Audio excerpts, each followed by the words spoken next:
Pete Buttigieg just destroyed a MAGA host on live TV, and he didn't even raise his voice. Democrats fell out of step with voters on immigration under the Biden years, arguably opening the door for President Trump's big crackdown now. How do Democrats reshape their immigration policy and their messaging on this?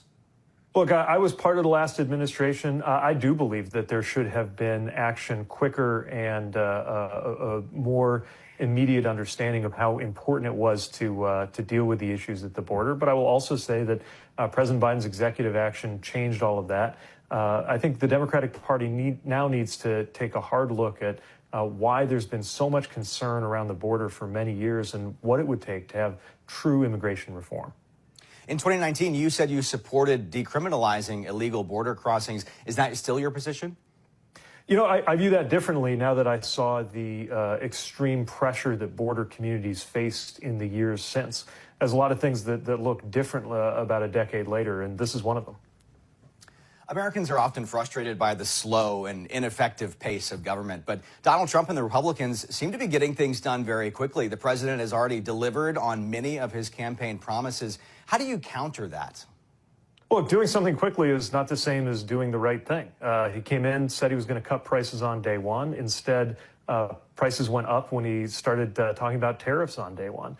Said he was going to bring peace to the Middle East on day one. Instead, there is even more chaos and violence there. Said a lot of things. And yeah, I mean, one of the things he did very quickly was increase the deficit. But that's not the kind of leadership we need right now. We all want decisive action. We want decisive action that will actually do some good in everyday life. And so far, the biggest priority has been tax cuts for billionaires. They can be very decisive and quick when it comes to that. Not so much when it comes to solving the problems that everyday Americans are actually facing in daily life around here, like the cost of goods. Looking ahead to the midterms now, many of the deepest cuts from this big, beautiful bill don't take effect until after the midterms, especially for Medicaid and SNAP. Do you think that makes it harder for Democrats to message? What should the strategy be? Yeah, I think Republicans really showed their hand here by timing a lot of the worst health care cuts to come just after the election when they will be held accountable. But I don't think that changes the message. In fact, if anything, I think it adds urgency. It means the message will be that you may lose your health care or your food support or other community things you count on very soon after the election if we don't turn things around, if we don't get a different Congress and different leadership that will say, wait a minute, it's not okay to kick more than 10 million Americans off their health insurance.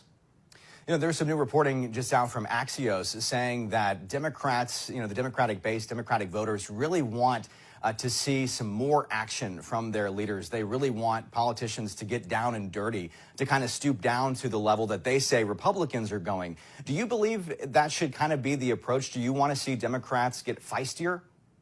Well, I think it's really important to pick good, tough fights and fight them well. That doesn't mean emulating Republicans or emulating the president's tendency to lie or break promises or somehow try to trick American voters. I do think it means going out into places where Democrats haven't been seen in a long time and not just explaining what we're against, but what we're for, making it clear how everyday life could be better if we were given a chance to deliver on things like expanded access to health care, paid family leave, higher pay and wages, and a lot of other things that most Americans agree with us need to happen. Elon Musk just announced he is going to launch a third party here in America, or another party. What do you make of his promise now to maybe hold some politicians accountable? He says we live under a one-party system. Do you think that his new party will have any effect? Well, look, I think the more the merrier as far as our political landscape. I think a lot of Americans are frustrated with the two-party system. I haven't yet heard what the kind of central idea of his party would be, but I do think it's really interesting that so many different sides of the political spectrum are outraged over this bill. Whether you're a Democrat who's upset about the tax cuts for the rich, or whether you're someone like Elon Musk who's upset about the enormous increases in the deficit. All of them are further indications that this administration and definitely this Congress are just wildly out of step with what most Americans want to see.